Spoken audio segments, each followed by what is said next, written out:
दोस्तों, बेंगलुरु के एक छोटे से घर के पते पर 80 वोटर्स।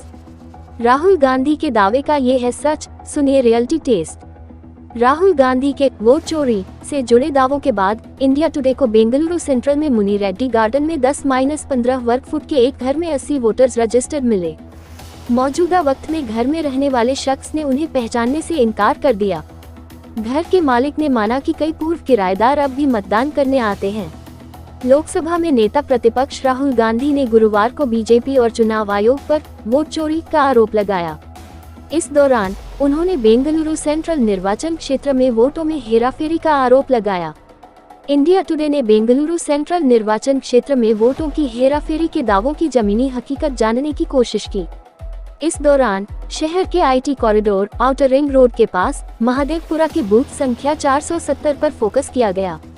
मुनि रेड्डी गार्डन स्थित मकान संख्या 35 के बारे में जानकारी निकालने की कोशिश की गई, जिसके बारे में राहुल गांधी ने दावा किया कि करीब 80 मतदाताओं ने फर्जी तरीके से रजिस्ट्रेशन कराया है। बमुश्किल 10-15 वर्ग फुट के इस घर में मौजूदा वक्त में पश्चिम बंगाल से आए एक फूड डिलीवरी कर्मचारी दीपांकर रहते हैं, जो 1 महीने पहले ही यहाँ आए हैं। उन्होंने कहा कि बेंगलुरु में उनका कोई वोटर रजिस्ट्रेशन नहीं है और वे उस पते से जुड़ी वोटर लिस्ट में मौजूद नामों को नहीं पहचानते।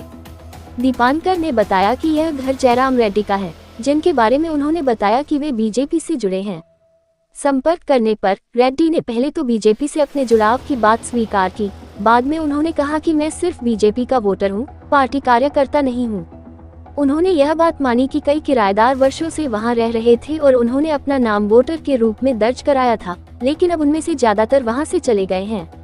इसके बावजूद उन्होंने कहा कि कुछ लोग चुनावों के दौरान वोट डालने के लिए वापस आते हैं। जयराम रेड्डी ने स्वीकार किया कि उन्होंने चुनाव अधिकारियों को इन विसंगतियों के बारे में बताया नहीं था, लेकिन अब ऐसा करने का वादा किया। इंडिया टुडे से बात करते हुए उन्होंने पुष्टि की कि वोटर लिस्ट में उस एड्रेस पर 80 लोगों का नाम दर्ज है, जबकि घर में उन्हें रहने की व्यवस्था नहीं थी। उन्होंने दावा किया कि कई लोग उड़ीसा, बिहार और मांड्या सहित दूसरे राज्यों या जिलों में चले गए हैं, लेकिन उन्होंने माना कि उनमें से कुछ अभी भी चुनाव के वक्त वोट देने के लिए लौटते हैं।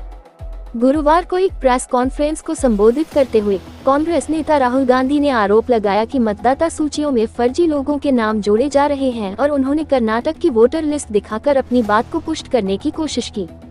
राहुल गांधी ने दावा किया कि महादेवपुरा विधानसभा क्षेत्र के 6.5 लाख वोटों में से 1 लाख से ज्यादा वोटों की वोट चोरी हुई है।